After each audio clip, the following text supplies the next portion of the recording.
Resale prices for HDB flats fell more than expected in the last 3 months of 2013 when compared to flash estimates.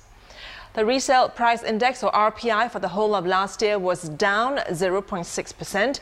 It's the first annual decline in 8 years since 2005. The RPI was down from 204.8 in the third quarter of last year to 201.7 in the fourth quarter. That's a fall of 1.5%. Flash estimates released earlier this month indicated the RPI would fall by 1.3%. Resale transaction volume also dipped. The number of resale transactions for the full year for 2013 was 18,100, a decrease of 28% over 2012. Potential home buyers will also be glad to know that cash over valuation, or COV, amounts are generally down. For instance, a 4-room flat in Punggol would have commanded a COV of $45,000 in the fourth quarter of 2012, but in the fourth quarter of 2013, the COV has dropped to $0.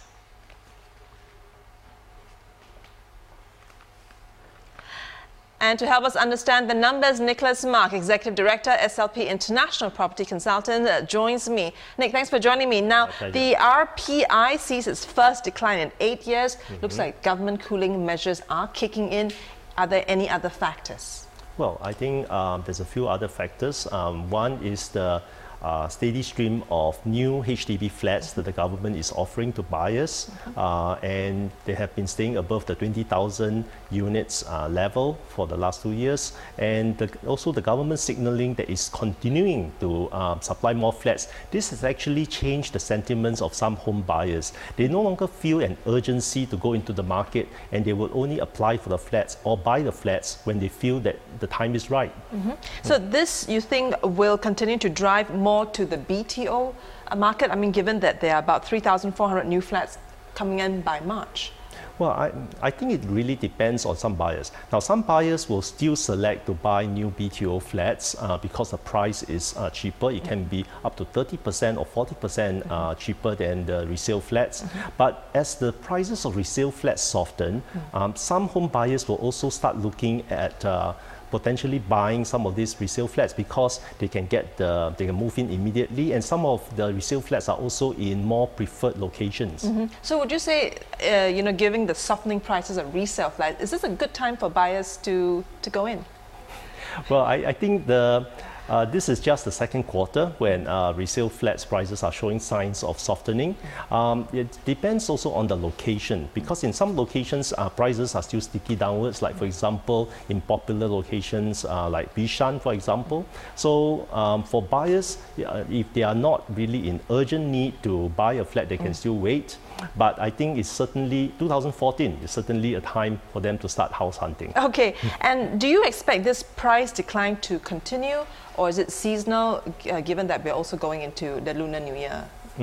Well, I think the macro picture is that there will still be more downwards pressure on HDB resale prices in 2014 because there will still be a steady stream of new supply of HDB flats, and at the same time that with cash over valuation hovering near to between 5,000 to, in some cases, even zero level, this will actually have a more downwards effect on resale flat prices. Okay, Nick, stay with us. I'll need your comments for our next story as well. Now, Singapore's fourth quarter private home prices fell 0.9%, the first time in almost 2 years as the government's mortgage curbs took effect. This is higher than the initial estimates of a 0.8% drop. According to latest figures from the Urban Redevelopment Authority, that brings the full-year price growth for private homes to 1.1%, down from the 2.8% increase in 2012. In the fourth quarter, private home prices in the core central region continued to moderate, falling to 2.1%. Homes in the suburban areas recorded its first price drop since Q2 2009, declining by 1%. Meanwhile, homes in the city fringe bucked the trend with a 0.4% growth in prices. Private home prices and buying sentiment have taken a hit following a slew of measures and loan curbs introduced in 2013. Property agency Orange Tea expects prices to fall by 2 to 5% in 2014. 2014 we know that for the first half, the prices might be flat or even surprise on the upside. For the second half, I think some of the sites are not attractive as those in the first half, and developers might find it tough to justify a benchmark price for that location, especially for sites that are not near the MRT stations.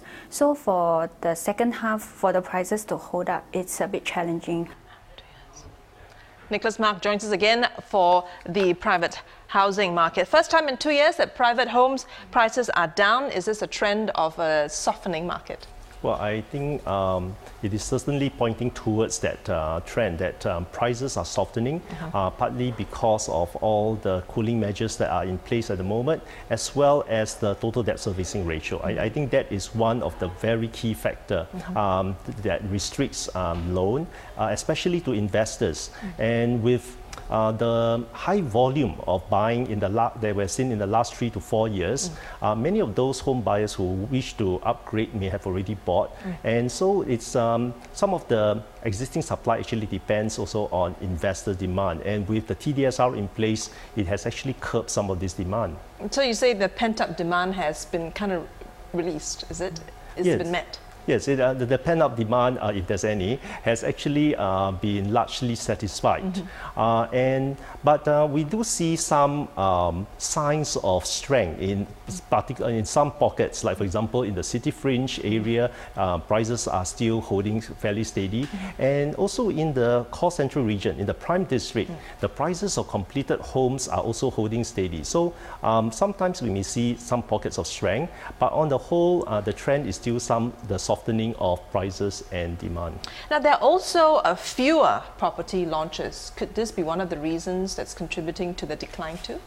Well, certainly, because buying volume very often is influenced by the amount of new launches that's coming into the market. And I think in 2014, we're going to see fewer launches because the amount of land sale that was concluded in 2013 is actually less than that in 2012. So in a way, yes, we're going to see fewer launches. And with that, fewer launches to excite the market, we can see fewer transaction volume as well. All right, Nick, thanks for those insights. Thanks for joining us.